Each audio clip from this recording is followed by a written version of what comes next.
जन्मदिन पे क्या करोगी? 28 को है ना? तो क्या करोगी?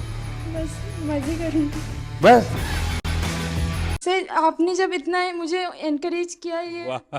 तो मैं इतना खुश हो गई थी कि मैंने कहा अब तो मुझे पूरी जान लगा देनी है चेस में और मुझे अब तो इंडिया के लिए हर समय मेडल जीतना है। वाह। और मुझे मतलब मैं तब बहुत ज़्यादा ही खुश थी और फिर तब आपने एक तो उसी में थी तुम? हाँ हाँ। और ये तब आपने साइमल ऑर्गेनाइज किया था और बहुत सारी लड़कियां खेल रही थी तब। वाह।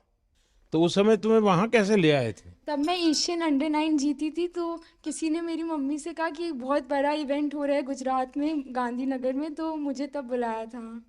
तो ये मैं रख सकता हूँ ना? Yes sir. सर फ्रेम करवाना था बट इतना हाँ? फ्रेम करवा के देना था आपको बट नहीं बेटा, कोई चिंता नहीं।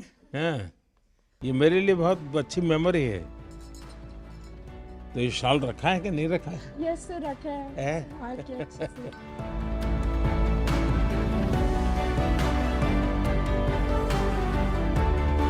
सितंबर को था और उन्हें याद था उन्होंने मुझसे पूछा कि आप 3 दिन बाद क्या करने वाले अपने बर्थडे में। मुझे इतनी ज़्यादा खुशी हुई, मुझे तो पहले विश्वास ही नहीं हो रहा था कि उन्हें मेरा बर्थडे कैसे याद है। जब मैं 9 साल की थी तो मोदी जी ने बहुत बड़ा इवेंट गुजरात में ऑर्गेनाइज़ किया था तो तभी मैंने जस्ट एशियन चैम्पियनशिप जीता था, उसमें 2 गोल्ड जीते थे।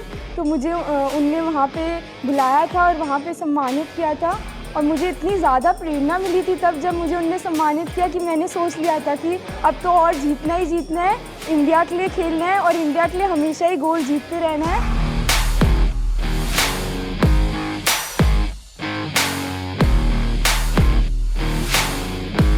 The way he remembered Vantika's birthday, which just showed how much he really cares and he knows about the sport and the players and how